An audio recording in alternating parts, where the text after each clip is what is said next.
Existem 2 dias muito importantes na vida de um homem, mas nem todos eles viverão isso. O dia que ele nasce e o dia que ele descobre o porquê ele nasceu. Ou seja, quando ele nasce de novo. E isso só é possível quando nós vamos até aquele que nos criou, quando nós acessamos a fonte. E isso é sobre identidade. Seja bem-vindo ao AlusCast, o podcast da Alus. Meu nome é Pedro Vassalo e aqui você conhecerá histórias capazes de te inspirar com uma dose de fé, para alcançar o seu propósito de vida. E se você ainda não sabe qual é, a nossa missão é te ajudar com isso. Como sempre dizemos na Alus, viver por algo maior do que nós mesmos. Vem com a gente. Bom, esse é o nosso primeiro episódio da AlusCast. Estou muito animado, muito feliz. Bernardo e Marina. Bom, qual que é a intenção, qual que é o objetivo desse primeiro episódio? É a gente contar um pouquinho de como que vai ser as temporadas, as pessoas, qual que é o objetivo do podcast como um todo. Então hoje a gente vai falar um pouquinho disso, explicar um pouquinho também da história de cada um, como cada um veio parar aqui, e um pouquinho sobre o que é a Alus, qual o intuito, qual é o nosso propósito. Bom, como eu falei, meu nome é Pedro, sou fundador da Alus, atual CEO, e é isso. Bernardo e Nina, por favor. Primeiras damas, né? Meu nome é Marina, sou jornalista, trabalho com marketing. Conheci os meninos tem alguns meses e eu sempre trabalhei com muito propósito. Então, quando eu conheci os meninos, a gente deu super certo. Eu já conheci bem, na verdade. E quando eu vi o que eles faziam, e principalmente o que movia eles ali, fez total sentido para mim. Então, eu já sabia que em algum momento nossos vidas iam se cruzar no trabalho. Foi quase a declaração de amor, isso. Mas eu me apaixonei pela empresa no mesmo segundo e também junto para somar e crescer juntos. Bom demais. E hoje, o que você está fazendo aqui na Alus? Conta pra gente. Hoje, estou cuidando da produção de conteúdo e estratégias digitais. Então, a gente faz aí todo o cronograma de conteúdos, pensando o que a gente vai fazer no mês. E estamos conversando aí no Instagram, no LinkedIn, em breve vem no YouTube, podcast. E vai vir muita novidade por aí. Vou estar combinando essa parte da produção de... Vai muito além disso, o olhar mágico da Marina. Isso. Aproveitando a oportunidade aqui, a gente vai falar no final, mas se você não segue a Alus, siga, né? Porque ela tem que bater meta de trimestre, senão não ganha os benefícios, né? Bom, então meu nome é Bernardo Parolini, eu estou aqui com o Pedro desde o início. Hoje eu sou coordenador de operações e sou formado em administração. Então, quando o Pedro começou essa história de fazer a Alus com as empresas e tudo mais, ele me chamou e foi uma sinergia muito grande desde o início, sabe? Logo, claro que todo casamento existe algumas divergências nesse meio tempo do caminho, né? A gente teve algumas, mas por destino a gente se reencontrou com uma declaração amorosa também, não vou deixar só a Marina fazer isso. E hoje a gente brinca que o Pedro é a pessoa que vai tendo as ideias, executando em si, e eu vou na parte de acompanhamento dessas entregas, do fluxo de trabalho, para que tudo seja acontecido da melhor maneira e que os clientes consigam visualizar e ter essa sensibilidade da entrega do trabalho, né? Além das ideias e das operações que acontecem aí. Resumindo, eu sou o louco, o Bernardo é o equilíbrio da relação. Tentamos, né? Basicamente é isso. Mas legal. Então, qual que é o objetivo master desse podcast? O que a gente quer fazer, o que a gente quer trazer para vocês que estão nos ouvindo e nos assistindo. É inspirar você de algum modo com histórias de pessoas que estão transformando a sociedade com o seu trabalho, com o seu chamado, com aquilo que fazem da vida. Por que isso? Como que nasceu essa história? Eu e o B, a gente conhece muitas pessoas que chegam até nós por falta de propósito. Falam assim, não, Pedro, que legal tudo isso que você faz, eu sou formado nisso, eu já trabalho com isso, eu sou engenheiro, sou médico, mas eu não consigo me sentir cheio, completo naquilo que eu faço. E a gente tem muito isso aqui na Alus, a gente tem muita convicção do que a gente está fazendo, muito amor e muita paixão. Realmente uma missão de vida, um propósito sendo cumprido. Então, a nossa intenção é contar um pouco da nossa história aqui hoje, para vocês entenderem mais como tudo isso nasceu, mas também trazer outras pessoas ao longo desses 10 anos de caminhada que eu tenho, o B também, A Marina também, ela vai contar a história dela, já caminhou muito social, a gente conheceu muitas histórias, muitas pessoas ao redor de todo mundo fazendo grandes coisas, transformando a vida de muitas pessoas.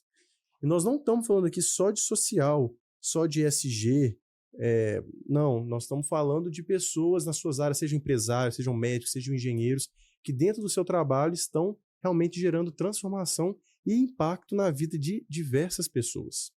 E o que isso vai agregar aí para todo mundo que está ouvindo e que está nos acompanhando? Mostrar um pouquinho dessa caminhada, que para poder chegar lá, aonde que todas essas pessoas chegaram, onde que a gente também está no caminho, existe uma longa e árdua caminhada. E a ideia é que todos esses que nós vamos trazer, eles compartilhem um pouco de ensinamentos, segredos, códigos importantes que fizeram eles chegarem até lá.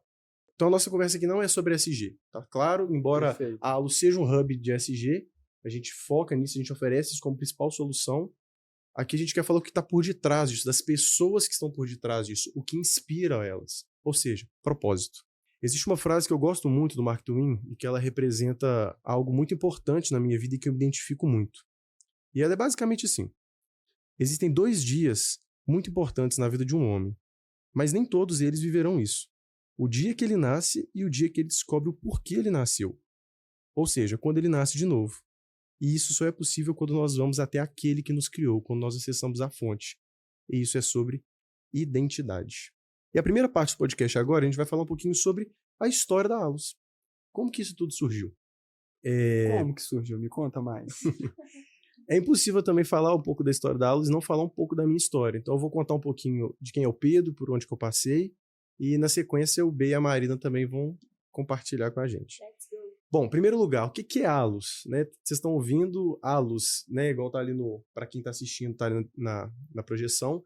Alus é A-L-L-U-S, né? A gente fez essa mescla aí no início, justamente já pensando em algo internacional. Então, aulas tem a conotação de todos nós. Isso tem muito a ver com a origem da palavra, né? Alus vem de uma palavra em grego, que é alos, com O.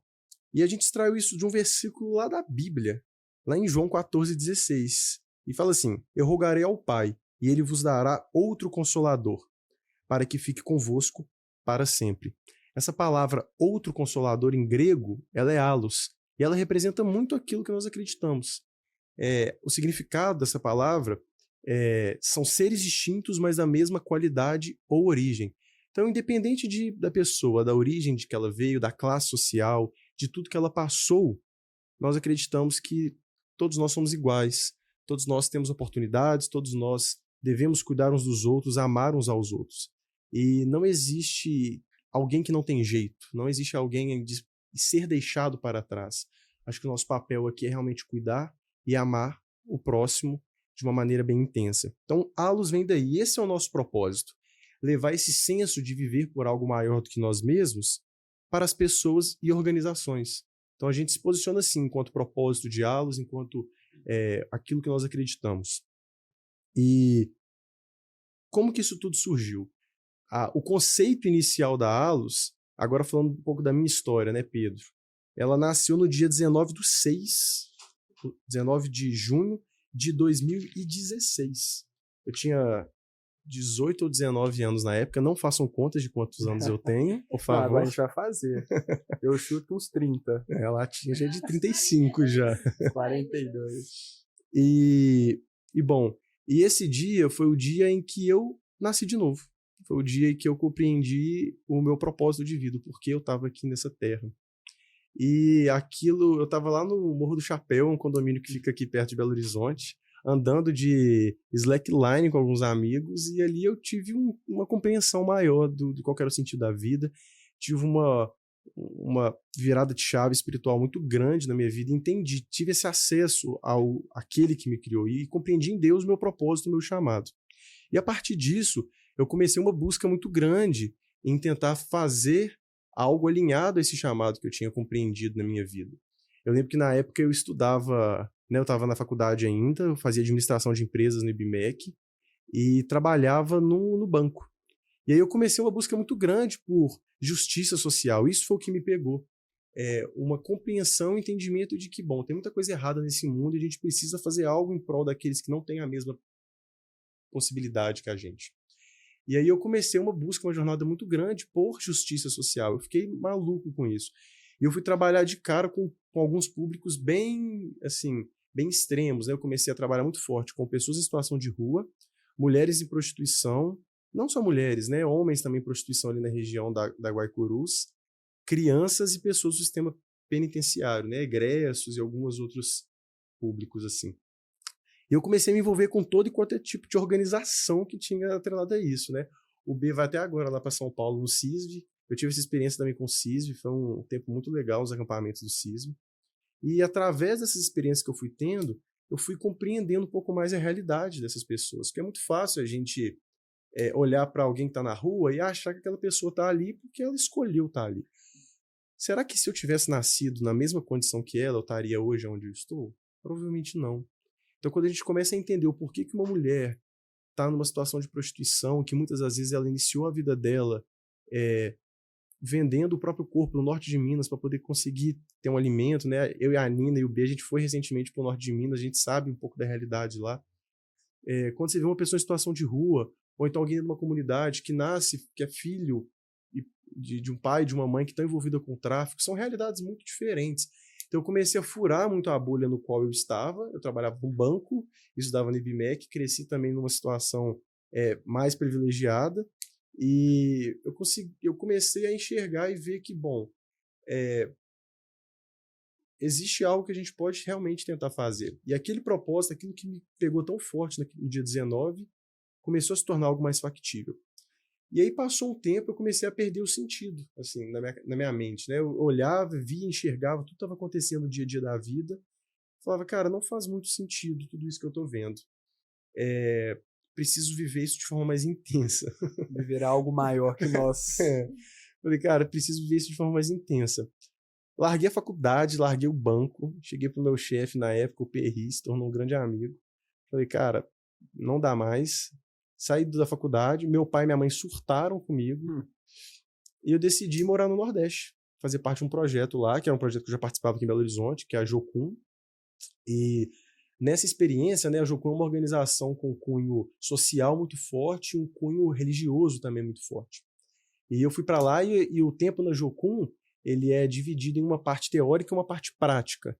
E essa parte teórica foram 2 meses que a gente ficou em Recife, na base de Recife da Jocum, e o nosso prático foi dividido em 2. Parte foi para a Turquia e parte do time foi para o interior do Piauí. Eu fui para o interior do Piauí. E aquilo mudou a minha vida. Aquilo realmente transformou tudo, porque eu vivi uma imersão muito grande naquela realidade. Eu fui para uma região chamada Betânia do Piauí, uma cidadezinha bem pequenininha,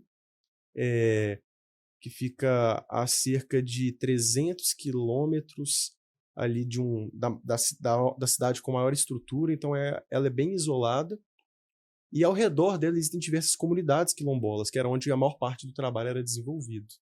Lá é tão isolado que na época que eu fui, isso era 2018,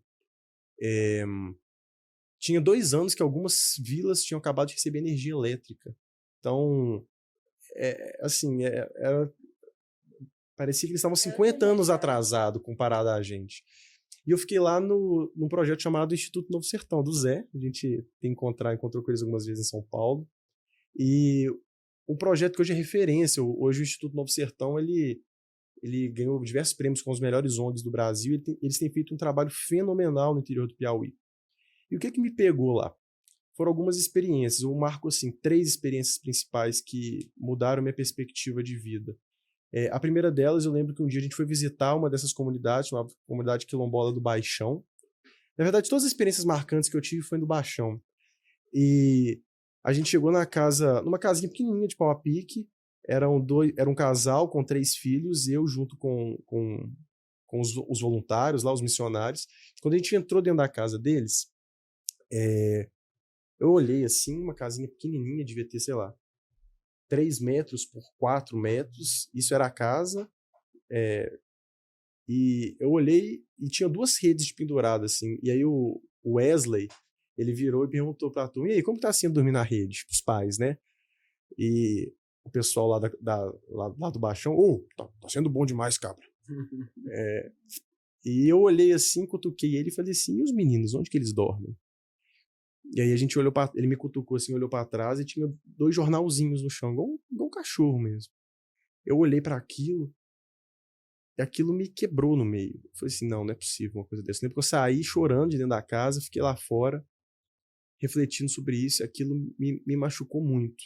Desde que eu cheguei no Baixão, lá na região, aquela realidade me machucou, né? A maior parte dos adultos, eles têm um grande déficit mental por falta de nutrição na primeira infância, né? Isso é até um projeto hoje que a gente está trabalhando, mais para frente a gente vai falar isso. Vai até chamar o doutor, né? Vamos chamar o doutor Ailton também para poder compartilhar um pouco da Casa Nutri.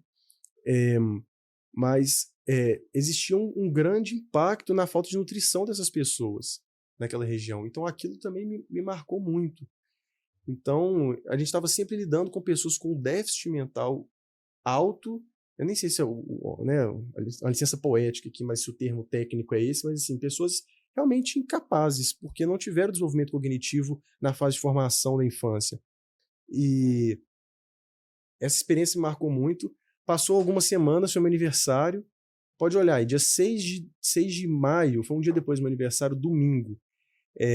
A gente estava na cidade principal e ao lado da cidade eram essas comunidades quilombolas. Eu peguei o bolo que eu ganhei de presente, fiz uns sanduichinhos que tinha uma espécie de escola dominical lá no domingo à noite, e eu estava responsável pelas crianças nesse dia. E eu levei esse bolo e fiz os sanduichinhos para essas crianças. E quando eu cheguei lá e eu entreguei isso para as crianças, elas olharam para mim e não comeram. Eu falei assim, por que vocês não estão comendo o bolo e o sanduíche? Elas olharam para mim e falaram assim, porque a gente não pode comer nada sem levar para os nossos pais primeiro. Então, eles comem primeiro e o que sobra e o que dá pra gente, eles dão pra gente. Cara, eu tô falando de um pedaço de bolo e um Seven Boys com mortadela e queijo. E eu tô falando de criança de 3 a 4 anos. Isso me machucou muito também. Eu acho que esse dia foi o dia que eu quebrei mesmo. Ali eu falei, não dá. Agora pra mim deu.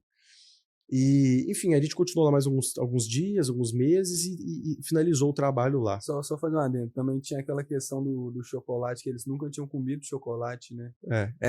Quando eu dei o bolo, a maior parte das crianças nunca tinham comido um bolo. Uhum. Então, isso me pegou muito. E aí, tem diversos casos lá na região, né? Por exemplo, na Serra do Inácio, eu não cheguei a ver isso, mas muitas pessoas viram e testemunharam isso. Quando faz frio lá, é normal, eles cavaram um buraco e as crianças dormirem dentro de um buraco para poder tirar a rajada de vento. Então, assim, é uma região muito pobre. E eu voltei, passou um tempo, eu voltei para Recife, né? Terminou o período prático. Voltei para Recife, fiquei 5 dias em Recife e voltei para Belo Horizonte. E aí, quando eu voltei para Belo Horizonte, assim, o meu tempo no sertão foi muito, eu sofri muito. Não porque lá a nossa vida era difícil, a gente estava muito bem cuidado na base, mas eu, por ser como eu sou, eu não conseguia comer, eu ficava mal, eu só chorava, isso me impactou muito tudo que eu presenciei lá. E eu emagreci 10 quilos, né? Hoje eu peso 85, na época eu cheguei a pesar 60 quilos. Eu lembro quando minha mãe foi me buscar no aeroporto, né? Eu tinha acabado de descer em Confins. Ela passou por mim. Ela não me reconheceu, minha mãe. Eu tava com a barba muito... Não tô brincando. Minha mãe passou por mim, do meu lado. Ela olhou nos olhou olhos e seguiu reto. De tão... Eu tava escuro, de tanto sol que eu peguei. Muito magro e com a barba muito grande. Eu voltei, eu saí andando, cutuquei as costas dela. Ela me olhou assim, ela teve um delay pra poder me reconhecer. Assim, ela me olhou. Meu filho, tipo... preocupada mesmo, me abraçou. E quase quebrou. Quase me quebrou no meio. E a gente voltou para casa. E aí eu lembro, nessa época, quando eu tava voltando, eu voltei dirigindo. E eu voltei chorando do aeroporto até em casa. Porque quando eu vi que eu voltei para a realidade, a discrepância da realidade do que eu estava vivendo, enquanto pessoas lá estavam...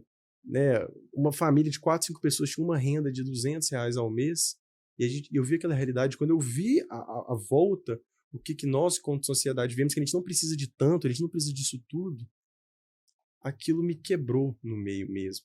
E eu voltei chorando dentro do carro. Minha mãe me olhava, ela não sabia o que ela falava, porque ela tinha uma caveira chorando do lado dela. E eu fiquei assim... voltei muito reflexivo, sabe? Eu comparei assim, não, eu acabei de entrar num avião, o custo que um avião deve custar o quê? $500 milhão de reais, de dólares, não sei.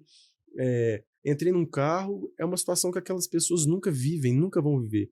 Teve uma vez que eu conversei com um jovem, ele não sabia o que era um mar. Eu fui explicar para ele, tinha um cineasta do Togo lá, que eu estava traduzindo para a turma, para poder fazer as gravações, o vídeo, o filme, e eu explicando que ele era da África, que ele parecia muito com a turma da região, porque era uma comunidade quilombola, mas ele só falava inglês e francês. E eu expliquei que era na África, num continente, você tinha que atravessar o oceano, a turma não sabia o que era isso. Então, essa realidade me chocou muito. E aí, quando eu voltei para Belo Horizonte, eu voltei a trabalhar no banco, o Rafa me ligou, a gente voltei lá pro mercantil, não me encaixei, fiquei lá 4 meses, não dei conta, pedi para sair. Para mim, as coisas não funcionavam mais, não fazia sentido. Saí de lá, fui trabalhar com marketing com a minha irmã, trabalhei com lançamento de produto digital, isso era início de 2019, foi quando isso começou a explodir no Brasil, 2018 para 2019. Então, aprendi muito também nessa parte de marketing. Hoje, isso é um dos braços mais fortes que a gente tem aqui na Allos, ainda mais agora com a chegada da Nina. E ainda assim, não fazia muito sentido para mim. O mercado digital, na época, dava muito dinheiro. E à medida que a gente estava crescendo, o recurso estava entrando, eu ainda não me sentia completo. Eu sabia que eu estava enganando a mim mesmo com tudo que eu vi. E eu abri mão de tudo isso e fui trabalhar numa organização chamada Transforma Brasil. E ali eu tive o maior curso da minha vida. Turning point. Turning point, virada de chave. E aquilo mudou a minha vida, porque passou um mês que eu entrei no Transforma, no início de janeiro, fevereiro, a pandemia estourou. Então, quando a pandemia estourou, a gente assumiu uma das maiores operações aqui em Belo Horizonte, de atendimento à população em situação de rua. A gente pegou a Serraria Souza Pinto, com o governo do estado, com a prefeitura, e né, parceria com a Pastoral de Rua. A gente montou uma ação que a gente atendeu cerca de 15 mil pessoas em situação de rua lá. Por dia eram mais de 900 atendimentos. E eu coordenava toda essa turma de voluntários. Então a gente tinha banho, comida, cantinho animal, tinha outras organizações que ajudavam no cuidado odontológico, corte de cabelo. A gente trouxe o pessoal do Torres para poder cortar o cabelo da turma. Outro cara para chamar, hein? Outro cara legal para chamar, o Torres. Tem que esperar ele voltar, né? Que eu acho que ele tá em Orlando.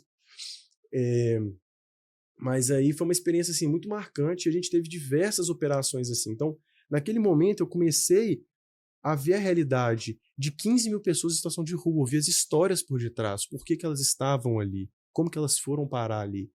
Tivemos diversas campanhas em Belo Horizonte, distribuição de cesta. Eu coordenei, acho que 50 mil cestas básicas distribuídas em todas as comunidades de Belo Horizonte e região metropolitana. Foram mais de 400 projetos, diversos voluntários. E todos os finais de semana eu participava presencialmente das entregas.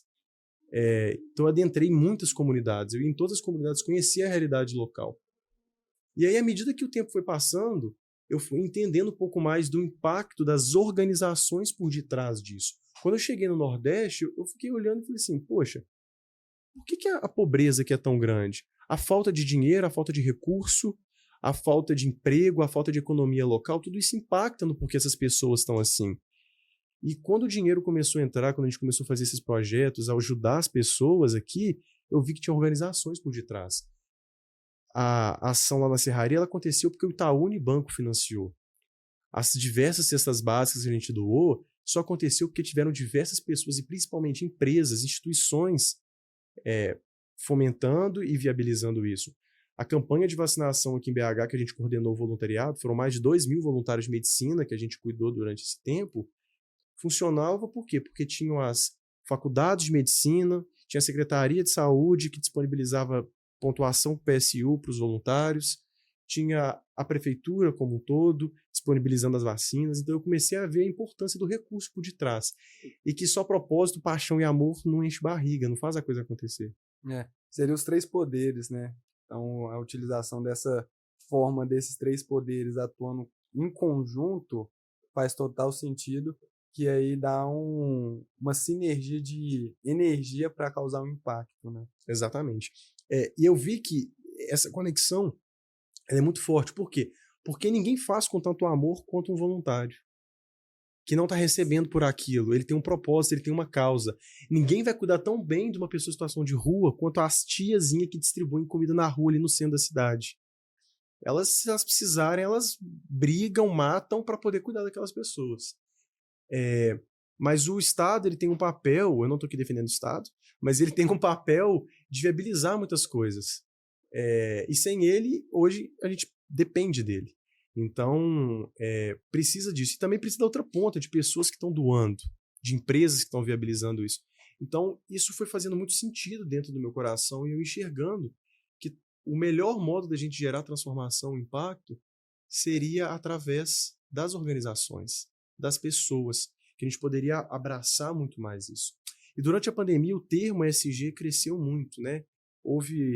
Esse termo sempre existiu, essa temática de sustentabilidade sempre foi algo presente no mundo todo, mas esse termo cresceu muito durante a pandemia, né?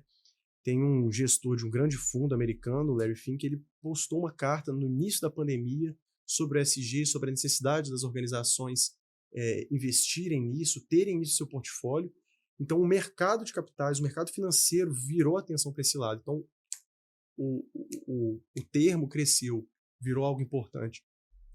E ali eu enxerguei uma maneira que a gente poderia trazer todo esse senso de responsabilidade para dentro do mercado.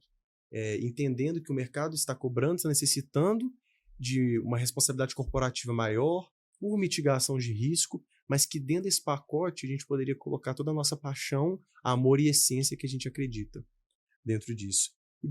E nesse contexto nasceu a Alus. E se você quiser ficar sabendo o que a Alus faz, espera até o final do episódio, né? Que agora a história é impactante, né, Pedro? Eu vejo só contextualizar essa questão de empatia também que você tem com as pessoas e também esse amor, sabe? Demonstra não só em palavras, porque palavras é muito bonito, a gente está falando, o que a gente está fazendo e tudo mais, mas se você quiser saber sobre essa questão de como que a gente faz, tá no Instagram da Alus, né? Então eu vejo que agora quem pode falar melhor como que ela se consolidou nesse papel, acho que é essa dona aqui, ó.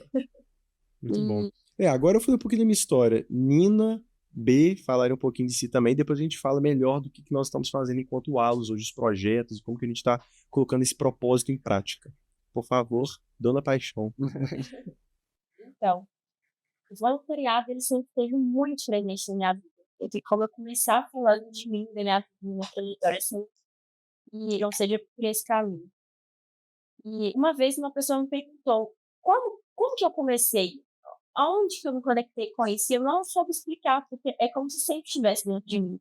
Então, não começou de alguma forma. Eu acredito que sempre esteve dentro de mim e foi crescendo, foi aflorando. E desde novinha eu sempre tive contato com o social. Então, lá na minha época de escola, que a gente visitava vazio, creche, orfanato, enfim, a gente fazia várias ações sociais e a partir dali foi aflorando bastante. E como que isso se conecta, né, comigo, com o meu propósito, com o meu trabalho? Eu sempre fui cristã e sempre fui movida muito a isso, sabe? Que a minha identidade, meu propósito, eu precisava descobrir aquilo, precisava saber de onde vinha e como a Pedro falou muito bem, ele vem de quem nos criou. E então, antes de eu ter, de fato, um encontro com Deus que virasse tudo de cabeça para baixo e me reconstruísse, eu não sabia qual era o meu propósito. E tudo começou dessa maneira. Eu estava lá no ensino médio, querendo trilhar um caminho totalmente diferente, e aí Deus chegou e bagunçou tudo, e eu queria fazer direito. Hoje em dia, eu estaria sendo a juíza da vida. Mentira, não. Deus bagunçou tudo, todos os meus planos. E ali, num momento que eu via todos os meus amigos entrando na faculdade e tudo acontecendo para todo mundo, de repente eu descobri que eu não ia poder entrar na faculdade, que eu ia ter que ficar mais um tempo estudando sozinha. E ali tudo começou a mexer, né? Deus começou a falar comigo ali dentro de casa, através de algumas pessoas pontuais. E aí, nesse meio, onde eu não tinha perspectiva de faculdade, de nada na minha vida, de situação, condição financeira, Deus me levou para uma missão bem parecida com essa história. Eu fui lá para Salvador, eu fui numa escola de missões, e capacitação ministerial. Então, ali eu fiquei 5 meses na Bahia. E assim como o seu, o meu tinha uma parte teórica e uma parte prática. E Deus me levou, literalmente. Ele me pincelou de casa e me levou, porque eu não tive que arcar com nada. Foi realmente algo que chegou para mim ali naquele momento. E eu vivi aquela experiência de coração aberto, porque eu sabia que Deus ia ministrar no meu coração. E eu tinha a leve impressão de que a minha vida ia mudar completamente a partir dali. E então eu fiz a escola e acho que foi ali o primeiro momento que me impactou mesmo e que eu entendi que a minha vida seria né, do voluntariado, e que foi onde Deus conectou o meu trabalho também com isso, foi que a nossa prática era no orfanato. E ali eu cuidei de adolescentes ali, dos 12 aos 15, 16 anos, e o que me impactou ali, que eu nunca mais fui a mesma, foi uma menina que estava lá, ela tinha chegado há pouco tempo, e a história dela era a seguinte: ela foi estuprada pelo irmão, pelo pai, e a madrasta, eles viviam juntos, ela compactuava com tudo, via tudo, e ela foi ali estuprada durante muitos anos, e aí durante muito tempo o pai nem deixava ela sair para a escola, fazer nada. E aí um belo dia, ele permitiu que ela fosse ao colégio, começasse a estudar, porque ele já tinha certeza que naquele momento ele já tinha feito uma lavagem cerebral tão grande nela que ela não ia contar para ninguém. E aí, um belo dia, ela compartilhou com uma coleguinha dela, a coleguinha contou para os pais, e aí foi onde tudo aconteceu. Ela foi parar no orfanato, todo mundo fugiu, deixou ela sozinha. E aí, conversando com ela, a gente estava ali num dos últimos dias, eu estava quase indo embora para casa, e eu pedi para ela fazer um desenho de um sonho, de como ela imaginava que fosse o futuro dela daqui a alguns anos. E ela desenhou para mim uma casa. E aí eu perguntei: o que é isso? E ela falou para mim: essa é uma casa de mulheres. Eu quero acolher mulheres, quando eu estiver um pouco mais velha, mulheres que passaram pela mesma coisa que eu. E eu quero encurtar o caminho para elas. Quantos anos que ela tinha? 14 anos. Forte. E ela falou nessas palavras: eu quero encurtar o caminho para essas mulheres que passaram pelo que eu passei, para que eu possa dar força para elas e mostrar que a vida é mais que isso. É muito impressionante como que a dor que as pessoas passam faz elas atingirem um nível de compreensão mais profunda da vida. A dor gera, não sempre, né? Acho que tem gente que leva para outro lado, que replica a dor no próximo, mas, em suma, grande parte das pessoas que lidam disso da maneira correta, a dor vira empatia, vira seu propósito. Exato. É o que você vai fazer, que você vai trabalhar. E ali me quebrou. Eu falei: uma menina de 14 anos, eu tô aqui com uma vida extremamente privilegiada, apesar das minhas dificuldades que todo mundo tem, mas extremamente privilegiada, não tive dúvidas disso. Aquilo acabou comigo. Eu falei: a minha vida tem que ser mais do que eu tô fazendo. Eu não vou só entrar na faculdade, eu não vou seguir padrão que todo mundo segue. Eu fui criada por um propósito e aquilo começou a pulsar dentro de mim. E onde que entra a comunicação nisso? Como eu falei, eu prestei vestibular para direito, né? Estava completamente desequilibrada. Desconectada com o coração. Desconectada com o meu propósito, com o meu coração, com a minha identidade. Agora, só uma pergunta: por que você queria fazer direito, você acha? Eu não sei, eu não tinha motivo. Eu falava: que legal, eu quero ser uma delegada, eu quero ser uma juíza. É mais pelo externo do que você via que todo mundo falava. Total. Tava zero conectado com o que eu sentia. E ali, Deus começou a ministrar no meu coração. Fui recebendo muitas palavras, fui sentindo muitas coisas. E tudo foi conectando, assim. De repente, eu percebi que eu tinha tudo a ver com essa área. E ali foi algo que eu vi que eu nunca mais esqueci. E que virou a chave para mim. Porque eu sempre tive no meu coração que eu queria ser missionária, que eu queria viver pelo voluntariado. Mas ali, naquela viagem, eu entendi como que o trabalho estava conectado a isso. E que faz muito sentido com a história de vocês. Eu entendi que a minha profissão ia abrir portas para mim. No campo missionário, no voluntariado, onde quer que eu fosse. Que o meu trabalho ia ser um meio. E que Deus, ele atua nisso. Ele quer estar em todas as esferas da sociedade. Então, ele não vai atuar só no missionário que está lá na África, fazendo um excelente trabalho, não. Ele quer fazer através de um médico, ele quer fazer através de um advogado, de um caixa de supermercado, de um jornalista, do que for. E ali, Deus me deu o meu destino. Jornalismo. Eu seria a pessoa que iria contar as histórias de pessoas ao redor do mundo que não têm voz.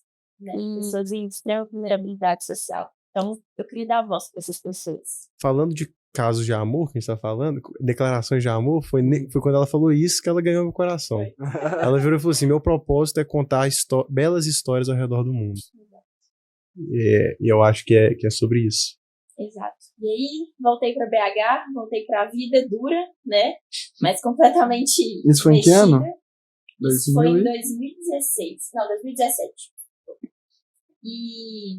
E aí minha vida começou a caminhar. E totalmente ali com o meu coração no lugar certo, sabendo o que eu queria fazer, quem eu queria ser. E a partir disso tudo fluiu. Todos os caminhos se abriram, as portas se abriram. E eu entendi que o meu trabalho ele ia ser um instrumento, sabe? Deus ia me usar através do meu trabalho. E é nisso que eu acredito no voluntariado. A partir disso eu comecei a ter várias experiências, viajei para vários lugares, muito impactantes. Eu poderia ficar aqui horas contando as histórias. E isso sempre latente no meu coração, sabe? De que tem que ser mais do que isso. A cesta básica, ela tem um papel muito importante. Mas o que vai transformar a vida das pessoas, que foi o que eu percebi em todas as viagens que eu fiz, é você investir na vida daquela pessoa, é você tirar aquele menino que tá ali na reserva, lá em São João das Missões, que não tem perspectiva de nada, que não pode frequentar a escola. Tudo que ele tem acesso na vida dele é a casa dele, que é desse tamanho, com pais que são alcoólatras, porque eles encontraram na bebida uma válvula de escape, porque a vida é muito insuportável. A criança vai ver aquilo e vai reproduzir aquilo. Então, como que a gente vai interromper esse ciclo? Como? Tirando aquela criança dali, investindo tempo, investindo recurso, investindo dinheiro, tempo de qualidade. Ou então indo lá e construindo uma empresa lá que vai gerar uma renda, que vai gerar trabalho, que vai fazer aquela pessoa sair daquele Dá ferramentas. A gente precisa quebrar esse ciclo. Então, é muito bonito você levar uma cesta básica. A gente precisa do assistencialismo, ele é muito importante. Mas e depois do assistencialismo? A primeira viagem que eu fiz, que teve um grande impacto depois de Salvador, foi para São João das Missões, onde vocês foram recente. E a minha viagem foi com o cunho de assistencialismo. E ali eu fiquei balançada, porque eu falei, gente, tá, beleza, eu tô levando a cesta básica, todos eles já estão esperando aquilo, beleza, eles vão ficar alimentados durante vários meses. Mas como que a vida deles vai ser transformada? A vida tem que ser mais que isso, sabe? Igual você falou, tem pessoas que não têm oportunidade, não tem como elas saírem dali se não for alguém vindo para tirar elas. Então... Um adendo sobre isso.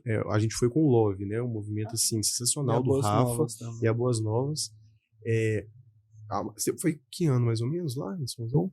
Eu fui várias vezes. A primeira vez que eu fui foi no Assistencialismo 100%, pessoal do Love foi aqui 2019. Isso. Hoje o Love, que a gente conhece, o Rafa que tá lá, existe um grande plano de desenvolvimento da região. Então, já tem a base. Já tem a base. Então, existe um plano lá de desenvolvimento comunitário, de geração de renda. Então, é muito importante esses projetos, todas as pessoas que estão envolvidas dentro dessa área de justiça social, elas terem uma perspectiva além do assistencialismo, né? Então, esses projetos, tudo que a gente se conecta, a gente vai sempre tentar trazer aqui para vocês histórias de quem não está vivendo assistencialismo, porque isso, às vezes, vira gota, vira coisa para satisfazer o próprio ego de quem está fazendo. Mas é o senso de realmente abrir mão, que o Karina falou, gastar tempo, né? A coisa que a gente pode mais investir na vida do outro é tempo. E, às vezes, eu tenho uma pessoa que sempre falou isso pra mim, R$100 ou 1 hora do seu tempo? R$100. Toma R$100, não me enche o saco. Então, é mais difícil, às vezes, a gente gastar tempo do que a gente gastar dinheiro com as pessoas. Então, isso é muito importante, que a Karina tá falando. Sair do assistencialismo e ir para o nível de desenvolvimento comunitário. Que é isso que vai gerar transformação na vida da pessoa. Eu sempre tive isso na minha mente. Eu quero fazer as pessoas caminharem com as próprias pernas. Eu não quero só entregar um alimento e fazer elas ficarem reféns a vida inteira. Eu quero gerar uma renda para ela, eu quero que ela caminhe sozinha, que ela consiga construir a vida dela. Eu acho que isso impacta, eu acho que isso transforma. E, então, basicamente, essa é a história da minha vida. Estou totalmente conectada aí com o meu propósito. Por isso eu amo o que eu faço. Eu vejo que Deus ele abre as portas para mim através do meu trabalho. E eu tinha essa concepção, né, de que, beleza, vou ser jornalista, vou construir minha carreira igual todo mundo, e aí quando eu tiver com ela bem consolidada, eu vou para o campo missionário e vou fazer o que eu sempre quis fazer. E Deus tem me mostrado que eu posso fazer isso no percurso, né? Que dá para eu juntar o voluntariado, a questão de ser missionária e com o meu trabalho. Então, isso tem sido muito especial. E eu acho que é isso. Vamos vão impactar e fazer um gasto melhor. Só digo uma frase: desfrute o caminho, né? Então, nessa jornada aí, tenho certeza que você aproveitou, né, as oportunidades que Deus te deu e também soube conviver com várias facetas, né, de sociedade. Você pôde ser quem você é hoje por conta disso tudo que você viveu, né? E agora você faz parte dessa família. E família Não se abandona. ao família não se abandona. Uma coisa muito legal de estudo da Nina é que, assim, na Alus hoje, a gente vai explicar um pouquinho mais à frente o que nós fazemos, qual que é a nossa proposta, que o foco também não é esse, mas um grande desafio que a gente sempre teve é transformar tudo isso que a gente vive, e a gente vive muita coisa incrível aqui na Alus, em comunicação interna. A gente tem muita facilidade de fazer isso para os nossos clientes. A gente atende muito cliente na área de SG, de comunicação, nessa parte. Você está dando spoiler. Mas sempre foi uma dificuldade muito grande traduzir essa essência nossa, né? Então, hoje a Nina entrou para poder somar com isso. Então, tem um time hoje na parte de audiovisual, na parte de mídias em geral, de produção de artes, e ela tem conseguido conduzir isso muito bem, e a gente para que a gente possa então traduzir de forma visual esse sentimento do que a gente tem vivenciado. Então, hoje é o nosso maior objetivo, o nosso maior desafio é fazer com que você consiga ver um pouquinho de tudo que a gente tem conhecido, embarcar com a gente mesmo, viver isso junto conosco e se inspirar. Porque, de algum modo, esse bichinho que picou a Nina, que me picou, que picou o Bey e tantas outras pessoas, às vezes é algo que você está buscando e às vezes não sabe. Ou às vezes até sabe, mas também falta fé, falta coragem para poder dar um passo. E nós vamos falar sobre isso também, as dificuldades no caminho, né? Falta até amizade também, né, para te impulsionar. Falta as pessoas certas. Porque gente errada para atrasar tem muita. Senhor Bernardo Parolini. Pois não, chefe. Chefinho. Por favor. Conte para nós um pouquinho mais dessa história.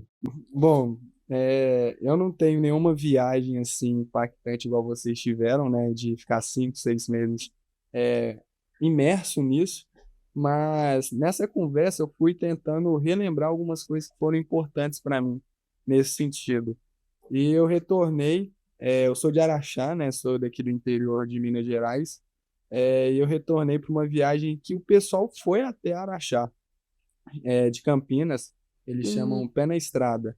Eles ficaram em Araxá 2 semanas e por conta do envolvimento, que eu tinha 13 anos na época, não vou falar o ano, né, porque senão vocês vão descobrir que eu sou velho, né? Aí a gente ficou lá 2 semanas lá recebendo eles, e por conta de tudo que eles foram fazendo na cidade, por conta não só do assistencialismo, mas também de ter essas partes importantes dos 3 poderes, conversar com quem eram as lideranças locais, eu comecei a entender o que é e como que se faz uma viagem missionária. Só que na igreja que eu estava não tinha essa oportunidade de fazer essas viagens, já tentou fazer, mas não foi possível. E quando eu vim para Belo Horizonte para fazer ensino médio com um técnico em administração pelo Sebrae, eu percebi que eu me distanciei do meu propósito, sabe? Eu acabei vindo para cá com 15 anos, saindo do interior e tudo mais, e vi que a vida do interior, ela é boa, mas a vida da capital é um pouco mais movimentada, né? Tanto de dia quanto à noite. Mas isso não vem ao caso. E nesse meio Então você é um homem da night. Não, já foi. Entendi. Mas isso, tô usando. Aí depois a gente eu fui aprendendo mais sobre essa questão de impacto, mas, como o Pedro falou, fui picado pelo bichinho não do impacto social, mas da inovação. Então, em cerca de 2016, eu fiz parte do Startup Weekend, que é um final de semana que você fica imerso para solucionar problemas. Eu fiquei com uns amigos meus tentando fazer uma startup vingar, e foi uma experiência muito legal porque eu pude entender que existem ferramentas de gestão para fazer com que as dores da sociedade sejam sanadas, né? Além do impacto social. E então, nesse meio tempo de inovação que eu pude participar disso, eu tive imerso em algumas pessoas, conversando com algumas pessoas e entendendo como que poderia fazer com que o que a gente tinha de ferramentas pudesse se tornar de impacto para as pessoas. E eu pude participar de programas de aceleração que a gente chama quando a gente vai mentorear alguma startup para ela sair do ponto A para o ponto B. Pude ter uma startup nesse meio tempo de clube de assinatura de café. Inclusive, a gente estava no evento aqui na segunda-feira, né, com o Léo Monte Santo, onde que ele falava sobre essa questão do café. Que é o fundador da Coffee Mais. Da Coffee Mais, inclusive, se quiser patrocinar, pode chamar a gente, né? E aí a gente tive essa oportunidade de ter essa startup, mas, relembrando, eu percebi que eu estava distanciando do que realmente era para ser feito quando eu fui criança e percebi do potencial de impacto que poderia causar. E aí eu vi que na startup tinha muita gestão, e lembrando, né, é a minha visão, e pouca paixão. Eles queriam ganhar dinheiro, vender, ganhar dinheiro. Quero ser unicórnio. Unicórnio da vida. Isso era antes da pandemia. E aí, durante a pandemia, quando veio a pandemia, naquelas noites aí que a gente fica pensando o que vai fazer, recebi um convite de uma amiga para trabalhar num projeto social chamado Tier Fund. Tenho admiração total pelo que eles fazem. É uma organização do Reino Unido que recebe investimento e faz alocação em projetos sociais do país. Então, a gente fazia aqui no Norte e Nordeste. E foi muito legal porque eu percebi que... E foi assim que a gente se conheceu. Foi assim que a gente se conheceu. O Pedro estava participando de uns projetos que a gente investiu, que era do Zé. Isso, que era o Novo Sertão. Que você foi e voltou, né, para fazer esse quando projeto. eu voltei para Belo Horizonte, eu ainda mantive um contato muito próximo com o Novo Sertão, com o Zé. Se tornaram grandes amigos, né? Afinal de contas, eles mudaram minha vida. Eu enchi o saco do Zé toda semana, a Carlinha mandava... E aí, como que tá aí? Como que tá o fulano de tal? Como que tá o Beltrano? E passou um tempo, eles criaram um projeto de agroecologia ambiental, responsabilidade ambiental e social, para poder gerar renda na região. E aí eles me convidaram para poder cuidar da coordenação da rede, de todos os participantes. Então, eu fui coordenador desse projeto e a Tirfana e o Bernardo foram os responsáveis pelo investimento no projeto. Então, foi a distância ou você chegou em casa? Não, foi à distância. Eu fiz a coordenação da rede 100% à distância e lá tinha os professores. Grande parte dos cursos também eram à distância, mas lá tinha os professores locais, que eram os voluntários que já estavam no projeto, missionários, que eram quem atuava ali propriamente dito com os beneficiados do projeto. Mas a capacitação foi nacional, a gente teve cerca de 14 ou 15 estados participando. Então teve gente de todo canto do país aprendendo com a metodologia. Então foi curso de agrofloresta, apicultura, foram diversos cursos bem legais. Porque você fala assim, o que isso vai gerar aqui em Belo Horizonte? Talvez não gere tanto impacto. Mas fazendo um diagnóstico comunitário, vocês perceberam que isso era importante na região, né? Então não adianta nada a gente chegar, falando por mim, com inovação no sertão de startup. Eles não vão entender o que é isso, o que é um aplicativo, o que é uma proposta de valor. Então é uma das formas que a gente precisa entender essa questão de diagnóstico comunitário, dessa importância de ouvir eles primeiro. Mas aí, nesse meio tempo, inclusive, que o Pedro falou que a gente se conheceu lá, depois a gente foi fazer alguns projetos não, ele foi palestrar no Ipsocial, né, que é um ponto importante que eu estava me esquecendo. Na faculdade, quando eu entrei na faculdade, eu procurei o núcleo social, que era o Ipsocial. E lá eu pude também colocar em prática tudo que eu estava vindo de bagagem nos últimos anos com ferramentas de inovação. E foi um núcleo que eu participei quando eu estava na faculdade. Sim. Então, a gente vai entendendo que BH é muito pequeno, né? Então, a gente vai vendo que cada um já participou da mesma coisa e tudo, mas é bem legal. E aí foi onde que no núcleo da faculdade eu pude entrar no Ipsocial, fiquei lá, criei um projeto que chama Compreende, com parceria com o Sebrae, onde que a gente primeiro a gente fazia o diagnóstico, entendia quais eram o real problema da comunidade dos vendedores, empresários que estavam lá, e o Sebrae entrava com a capacitação. E uma das pessoas que veio para abrir a nossa mente foi o Pedro, palestrante lá do Compreende, onde que a gente pôde entender mais sobre esse universo do impacto social, né?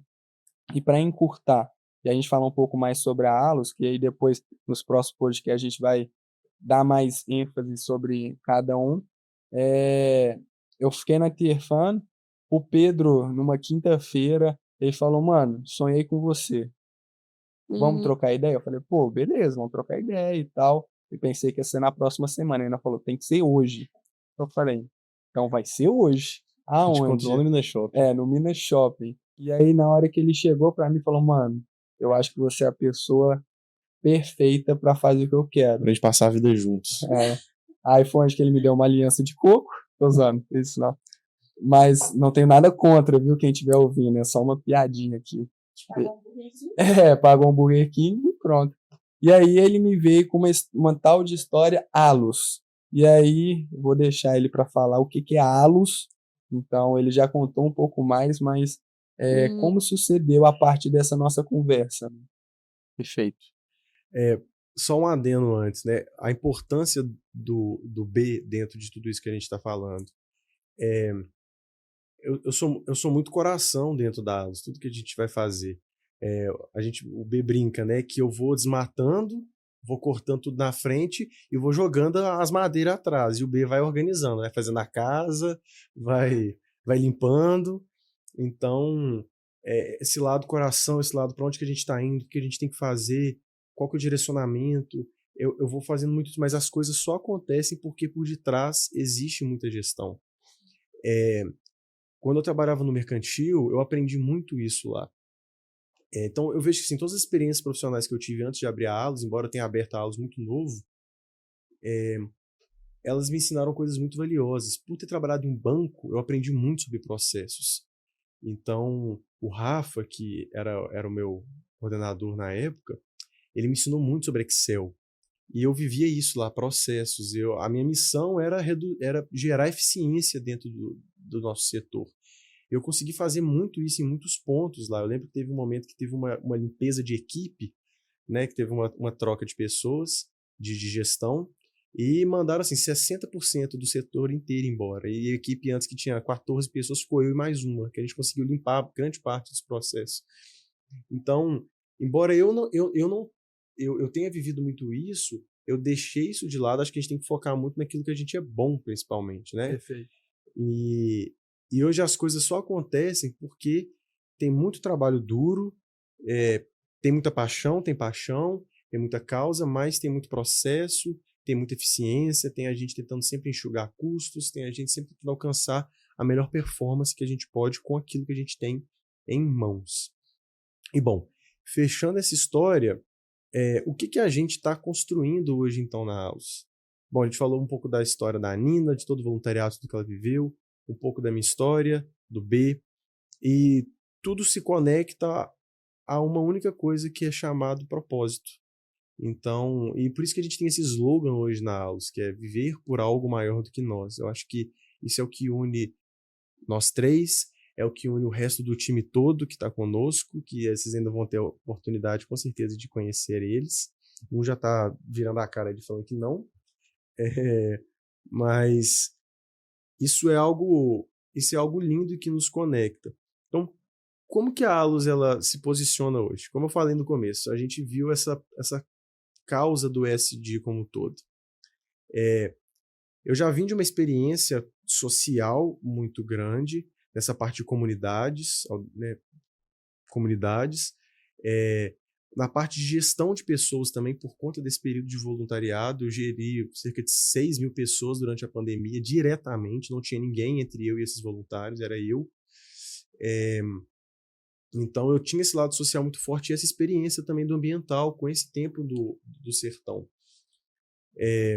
Então isso pegava muito dentro de mim e eu comecei a enxergar a necessidade que as organizações estavam tendo de adequar os seus padrões, os seus processos a algo novo no Brasil que ninguém ainda sabia o que era. E continua sem saber ainda. Grande parte ainda continua sem saber. Hoje a maior parte das empresas de capital aberto e as fornecedoras delas já estão mais maduras nesse assunto. Mas dali para baixo, grande parte não sabe, acha que ESG é ISO, acha que ESG é certificação e vai muito além disso. Boa pergunta. O terminho, né, do ESG é ambiental, social e governança, né, traduzido para o português. Gás. Basicamente, ESG é mitigação de risco. É criar processos para poder proteger principalmente o patrimônio dos investidores. No momento em que você cria procedimentos, que você adequa a organização a esses 3 pilares, você está garantindo o melhor crescimento e desenvolvimento dela a longo prazo e reduzindo a chance de algum problema. Por exemplo, pega esses problemas que aconteceram aqui no país com relação às barragens. Isso foi algo voltado para a parte ambiental dessas empresas. Você pega diversos casos que existiram aí de trabalho infantil aqui no Brasil, de trabalho análogo à escravidão. São problemas sociais de dentro das organizações. Questões de corrupção que a gente teve aí ao longo da Lava Jato, por exemplo. Problema de governança atrelado à corrupção. Então, tudo isso impacta no resultado que as empresas entregam para os acionistas. Então, o ESG ele é as melhores práticas que a gente pode desenvolver para a gente conseguir ter o melhor resultado e o melhor crescimento das organizações. Partindo disso, eu vejo também, lembrando, é minha visão, né? Se vocês tiverem algo para complementar ou criticar, fica à vontade. Pode deixar nos comentários aí também. Sempre quis falar isso. Então eu vejo que é muito também essa questão econômica, né? Sobre gerar valor para os acionistas, social, onde que a pessoa precisa entender o interno e externo, entender porque às vezes é muito bonito fazer algo externo, falar que está dando cesta básica, mas o interno está rolando muita coisa que deixa as pessoas magoadas, sabe? Muita pressão, enfim, qualquer outra coisa. E também o ambiental, porque as coisas aqui no mundo são finitas, né? E a quantidade de pessoas vai aumentando no mundo, e a quantidade de produção vai estagnar uma hora que a gente vai acabar falando. E aí? O que vai acontecer a partir disso? Então, eu vejo que são essas 3 áreas também são importantes fazendo esse complemento. Perfeito. E aí, o que a gente fez? Bom, a gente falou aqui de missão, de Nordeste, de desnutrição infantil. O que isso tem a ver com ESG? Tudo. E nada ao mesmo tempo. Tudo e nada. A gente dá uma roupagem de ESG, mas a gente não faz o que a maior parte do mercado pratica, que é fazer para simplesmente ter um relatório no final do ano, no início, né, do ano, mostrando o que foi feito de ESG, um relato integrado, cheio de mentira e de coisa para inglês ver. A nossa proposta é realmente gerar transformação através dessas organizações. Então, a gente aprendeu durante esse tempo de voluntariado, né, com ONGs e etc., a fazer mágica com recurso. Então, se tem uma coisa que a gente sabe fazer bem hoje, principalmente pelos contatos, pelo network que a gente tem, é gerar impacto com pouco recurso, que essa é a realidade hoje do mercado, né? Então, o ESG é sempre um custo, não é um investimento, tudo, em todas as áreas. Então, vamos ter que reduzir emissões, vamos ter que criar um processo de otimização, é custo. Então, a gente tem buscado entender e entregar o melhor valor que a gente pode dentro dessa realidade. Então, hoje a gente se coloca como um hub, né, de ESG. Eu fico navegando entre ESG e ESG, então, mas faz parte. E gás também. E gás também. A gente tem hoje um cliente que ele criou essa nomenclatura gás. O programa interno de ESG da organização se chama gás. Estamos roubando aqui. Uma apropriação, lembrando que eles são advogados, então a gente está tendo toda a cautela do mundo falando do gás, né? Não fomos nós que criamos, foram eles. Isso mesmo. Hoje, como hub, a gente trabalha na parte de comunicação, na parte de assessoria e tecnologia. Então, como que isso funciona? Né? Que tipo de projeto que a gente se envolve? Ao longo desses, atualmente, né, quase 2 anos e meio de anos, né, a gente trabalhou diversos projetos assim, que nos orgulham muito. Dentro da parte de assessoria e gestão de projetos, a gente tem um braço muito forte na parte de diagnóstico comunitário, por exemplo. Então, hoje, qualquer organização, por exemplo, vamos falar de um projeto que a gente participou lá no norte não, lá na Bahia, né? Lá em Barra do Mendes. Onde tudo começou. O ex-prefeito ligou pra gente um dia e falou isso. Cuidado, pode chegar até ele. Não, mas é um cara sensacional, mas ele ligou, Barra do Mendes, vocês estão aqui na nossa cidade, fazendo um diagnóstico. E a gente foi compreender a região de lá, por conta de organizações que estavam ali. Então, a gente, né, estava fazendo um trabalho para uma empresa que ela era contratada para recuperação de áreas degradadas na região. Então, a gente foi fazer um diagnóstico para poder entregar melhor o contexto local, porque também tinha uma grande parte de mobilização social lá dentro. Então, isso dentro da nossa parte de gestão de projeto entra como uma pequena solução dentro de um braço aí dentro do ISD das organizações. Mas o nosso escopo de atuação é mais amplo, né? Enquanto assessoria, a gente trabalha a nível estratégico, de implementar uma ação, uma agenda de ESG dentro da organização, do ponto de vista de governança mesmo, de estruturar comitês, de criar cronogramas, de criar times de sustentabilidade, de organizar tudo, de fazer adequações às normas, aos padrões, aderir aos pactos. Então, é algo mais estrutural dentro da organização, e à medida que o tempo vai passando, a gente vai identificando projetos factíveis dentro das organizações que a gente pode implementar. Então, projetos de educação, projetos de capacitação, as organizações querem investir. A gente, no segundo semestre, vai começar um grande projeto de capacitação dentro de uma comunidade aqui para um cliente nosso, na parte de geração de renda audiovisual e também criação de mão de obra de tecnologia, que esse cliente nosso atua na área de tecnologia para a indústria. Então, hoje o nosso braço de assessoria trabalha dentro desse contexto. E nessa história a gente já fez projeto com grandes nomes e organizações, né? Esse cliente específico que a gente está falando é o Grupo Stefanini, a Vertical Indústria, que é a HM. A gente vai chamar eles também aqui. Vamos chamar o Zé, o Brito, vão vir aqui falar muito para a gente sobre como a indústria está lidando com a sustentabilidade. Eles oferecem soluções atreladas a isso. Já desenvolvemos projetos aí nessa parte de responsabilidade também com o Sebrae.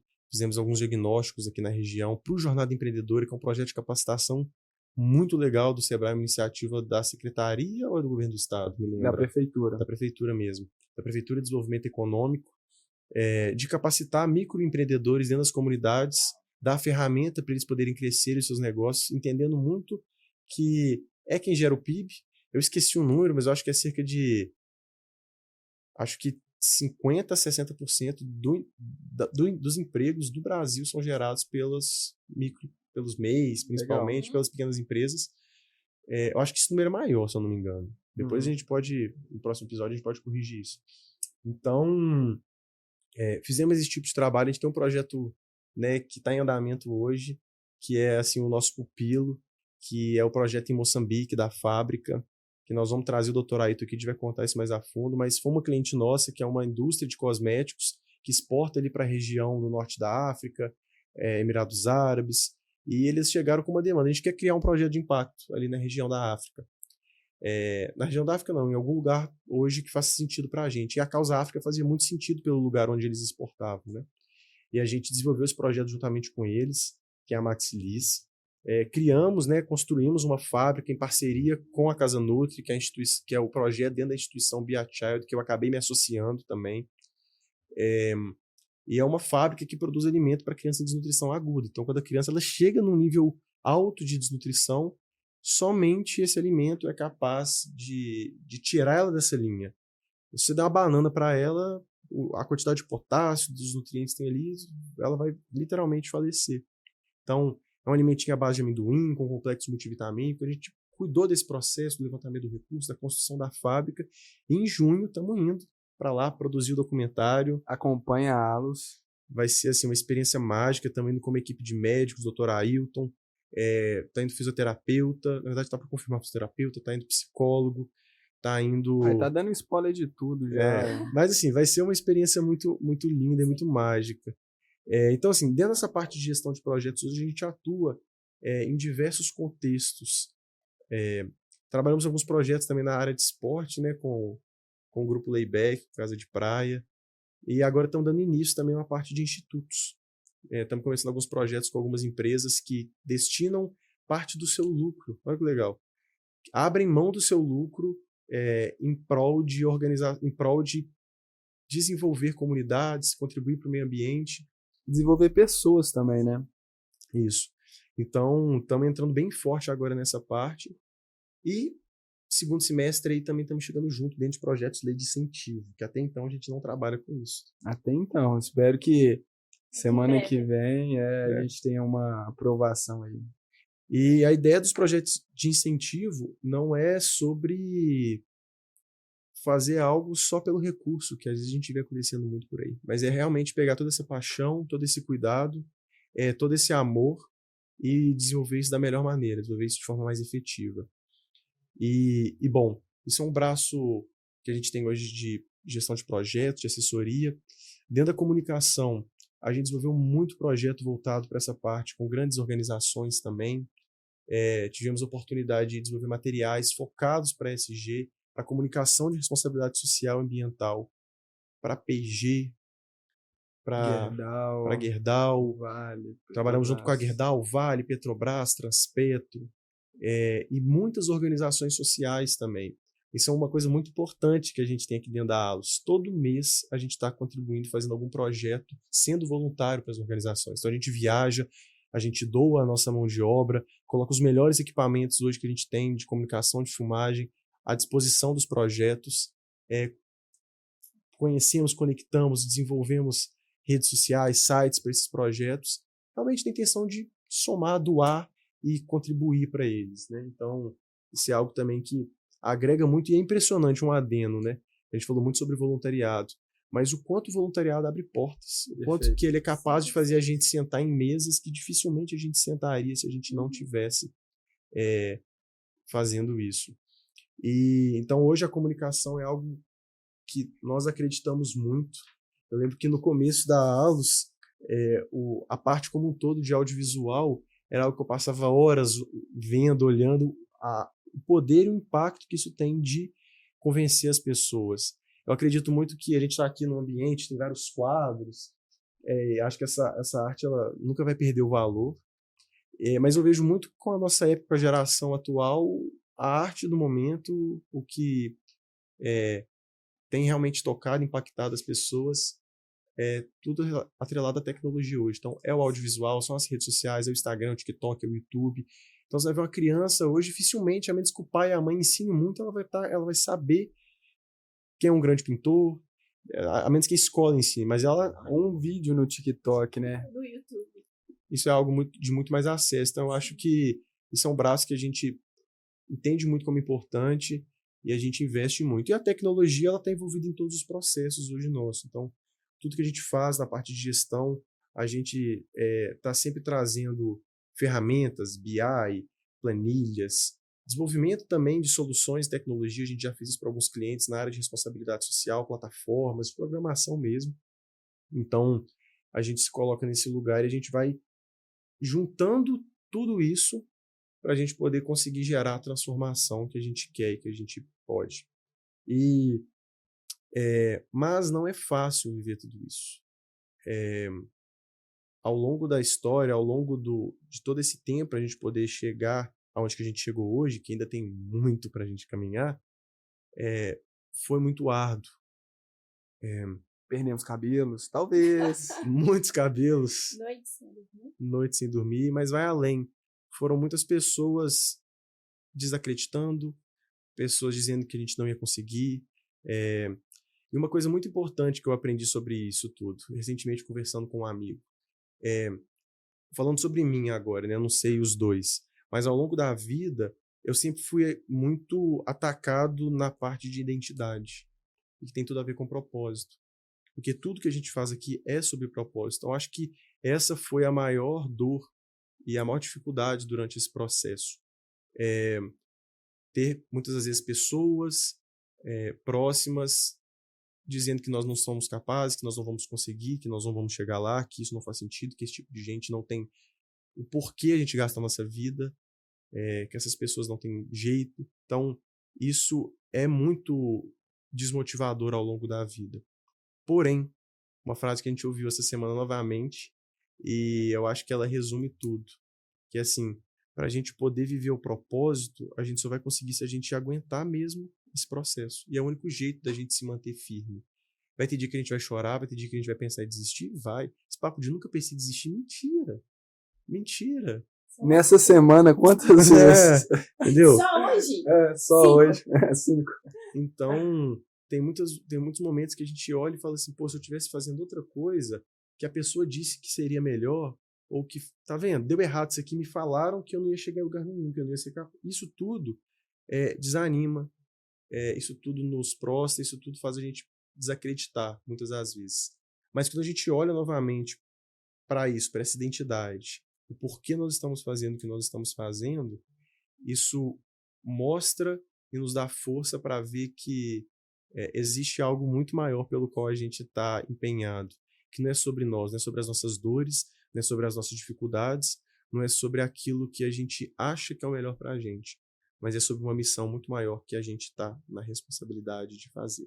Bom, eu acho que isso fecha bem o nosso primeiro episódio, né? Não dá pra gente chegar e falar mais coisas, porque, pô, a gente acha que a gente atingiu o ápice. Tem que ter um tom de mistério. É um tom de mistério. Então, se vocês quiserem saber mais sobre a Alus, como é que faz, Nina?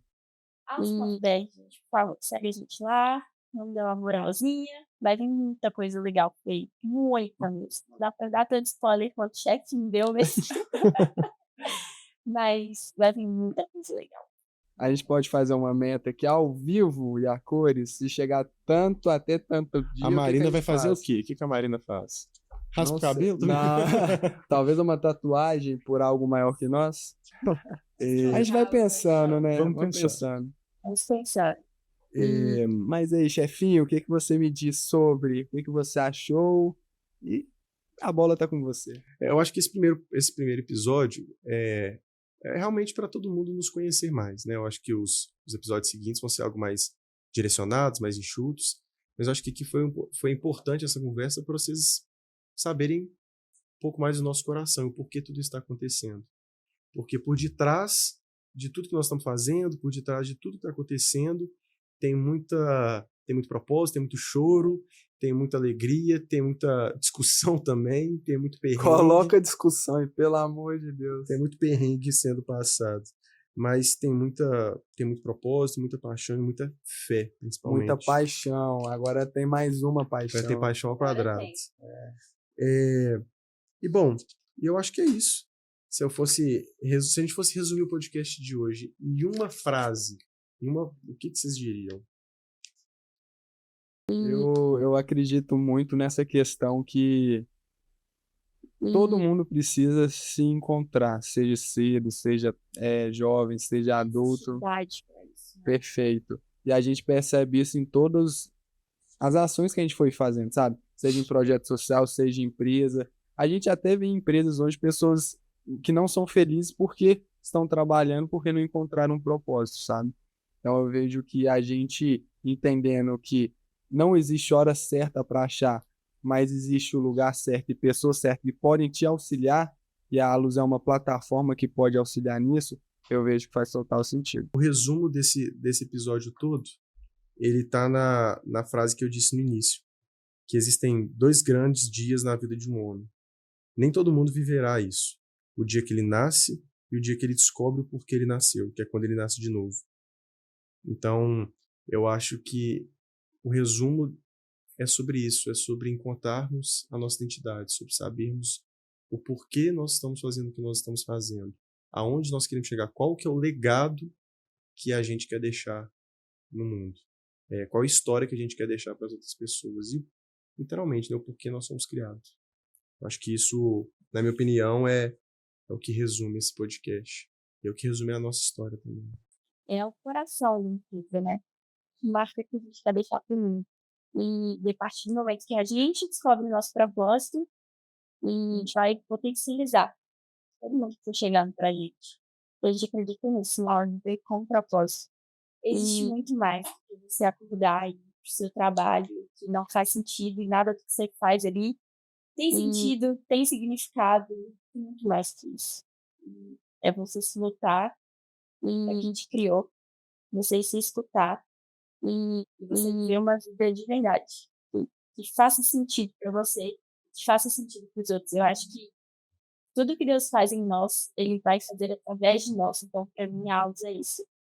E a gente foi impactado, algo foi gerado dentro da gente e agora a gente vai trazer isso para o externo, para a vida, para o mundo das pessoas. E a vida é um presente. Eu vi isso em algum lugar. A vida é um presente. Acho que foi no braço da aniversariante. Perfeito. Uma reflexão final, não é nem uma reflexão, é um aprendizado, eu colocaria assim, ao longo desse tempo que a gente tem vivido hoje, né, Bi? Nina agora também. Nada acontece da noite pro dia. Tudo acontece no tempo certo. Mas o mais importante é a certeza, é a convicção dentro do coração de que a gente está fazendo a coisa certa. Eu lembro que quando a Alus nasceu lá no início, a gente estava, enfim, um perrengue atrás do outro. Eu estava passando perrengue feliz, porque eu não sei explicar. Eu lembro quando a gente fez as nossas primeiras viagens. Isso vai ser para outro episódio.